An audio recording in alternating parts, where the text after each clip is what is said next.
Story. We're going to do a story. It's time for a story. I want to talk about New Orleans. I want to talk about one of my most favorite pictures. You know what? I'll just show you. I want to talk about this picture. This is the one. This is it.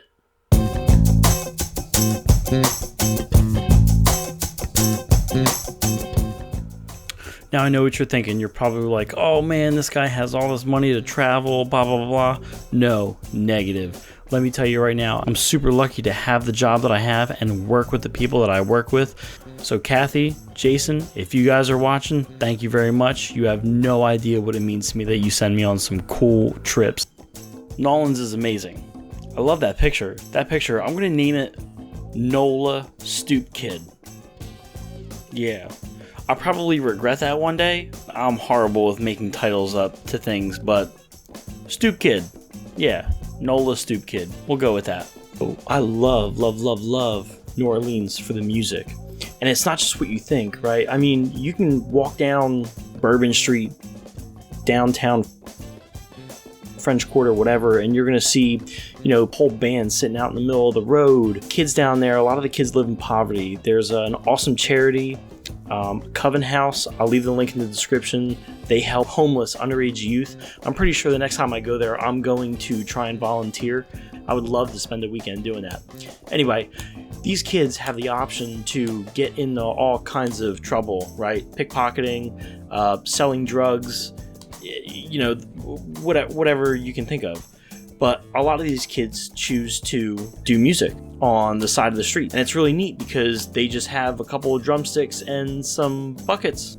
They nail out some beats like it's absolutely crazy. Sometimes it's a family ordeal. People don't usually throw like just change in these buckets.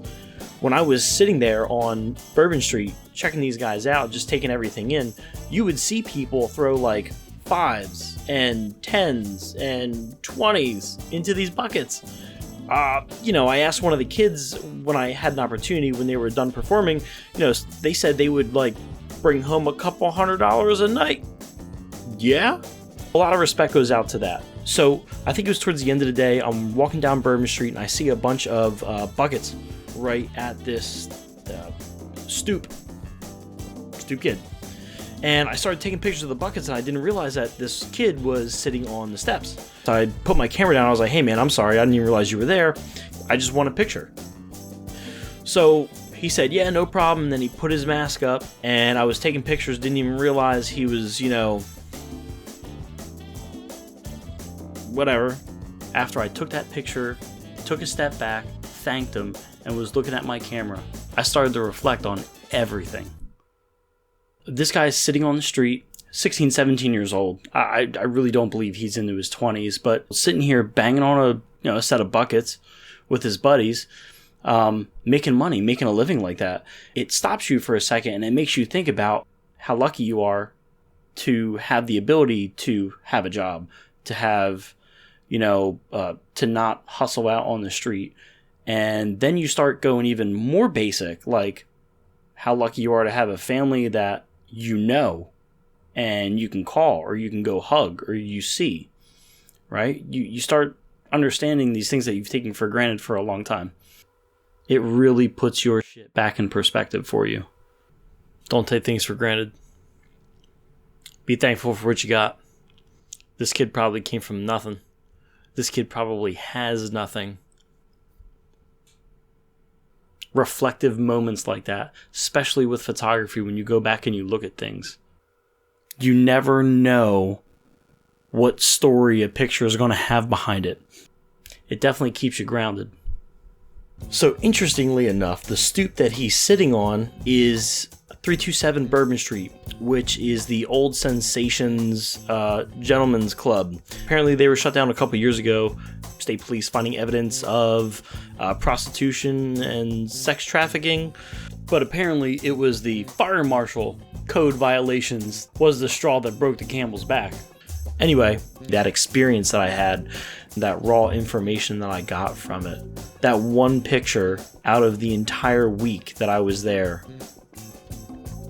is just like, Like that was the whole reason why I was there. And so when I got back to the hotel, I really thought about how I wanted to post-process this photo and make sure that not only did we capture the visual of it, but that the photo reflects how I was feeling after I took that photo and what that moment taught me. So in post-production, that's exactly what I did. I toned it down a little bit. I made it a little bit more dramatic, a little bit more blue, a little bit more cold, right? Because that's kind of what I was feeling at the time. So now you have the picture along with the emotions that go with it. I really wish I talked to this guy a little bit longer. I really wish I knew who he was or where he came from. But, you know, I wish him the best of luck. If he's out there, I really thank you for giving me this moment of reflection and making me realize, you know, what I have and how thankful I am for it. Oh, and since we're on the topic of appreciating things in your life, let me just give a shout out to my friend Michelle. Thank you so much for your support. I love my shirt. This is going to be super sweet.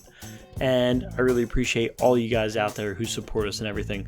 I'm really curious to hear about one of your experiences. What was the most powerful photo you ever took? And did you realize at that moment it was going to be as meaningful as it was?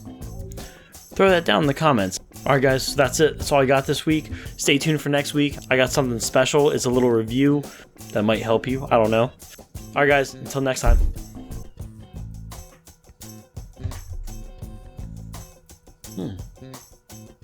Turn the camera off. Turn the light off. Now, you get a haircut.